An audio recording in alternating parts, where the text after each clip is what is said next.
को सिर्फ इसलिए गिरफ्तार कर लिया गया संभल के अंदर कि सिर्फ उन्होंने अजान लाउड स्पीकर से दे दी थी।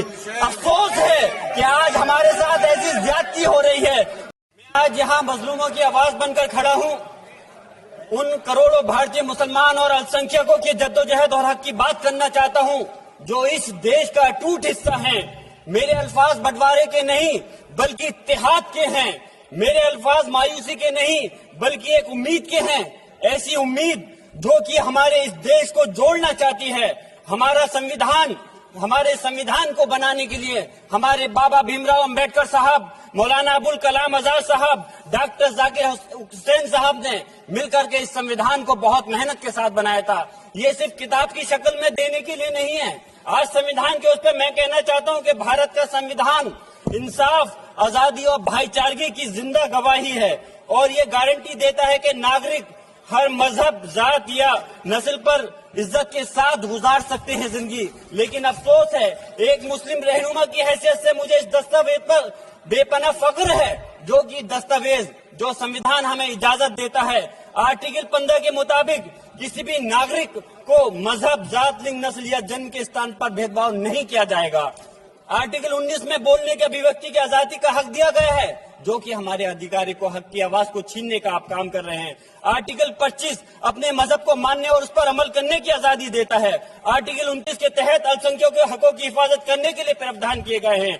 लेकिन आप तो हमारे हकों की छीनना चाहते हैं। माननीय सभापति जी, मैं आपके माध्यम से कहना चाहता हूं कि आर्टिकल 30 के अंदर अपने तालीमी इदारों को कायम करने और उनके चलाने का हक है, लेकिन हमारे साथ ज्यादती हो रही है। ये संविधान को अगर आप कमजोर करेंगे तो याद रखना ये देश कमजोर होगा, हमारा मुल्क कमजोर होगा। जो संविधान के प्रति वफादार नहीं हो सकते वो हमारे मुल्क के प्रति वफादार नहीं हो सकते। मैं उस संभल की सरजमी से आता हूँ जहाँ पर 15 दिन पहले एक संविधान को कमजोर करने का काम किया गया। वहाँ पे जिस प्रकार से 5 मजलूमों की जान ले ली गई, जिस तरह से 30 से ज्यादा लोगों को गोली मारकर घायल कर दिया गया और 27 से 50 से ज्यादा लोगों के खिलाफ मुकदमा दर्ज किया गया।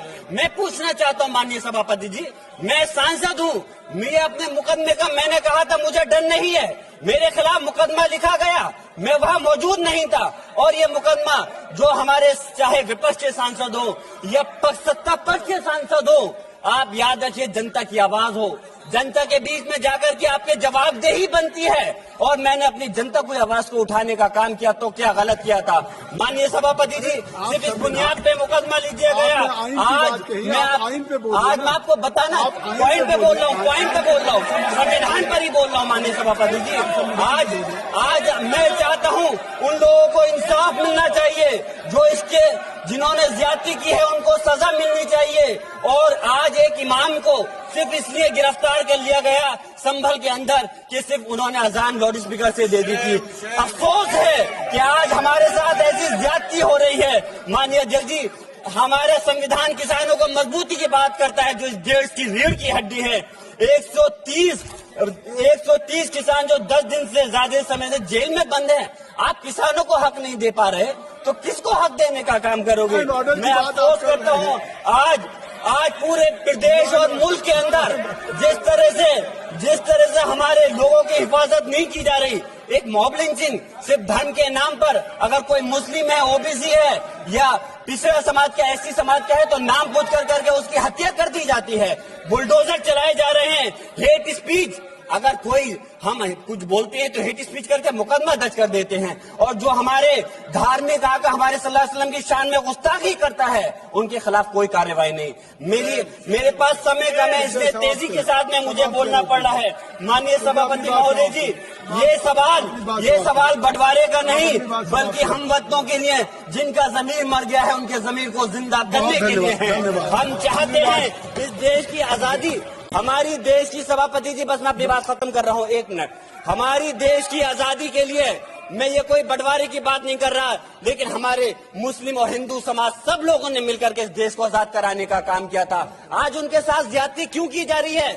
हम लोग अपने इस मुल्क के अंदर मजबूरी से नहीं रुके बल्कि हम जो है अपनी मर्जी से रुके थे। हमारी मुल्क को आजाद कराने में हजारों लाखों मुसलमानों ने शहीद हुए थे। माननीय सभापति जी, कॉन्क्लूड कर रहा हूँ से बात।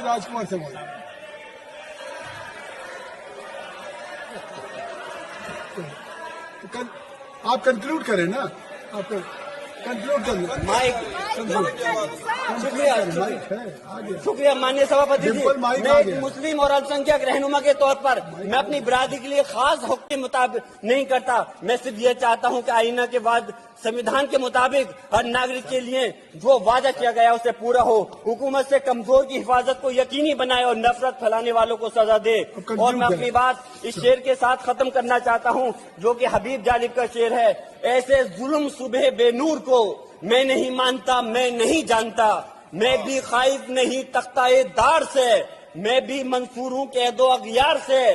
क्यों डराते हो जिंदान की दीवार से? जुल्म की बात को, जहल की रात को मैं नहीं मानता, मैं नहीं जानता। श्री राजकुमार संगवान जी।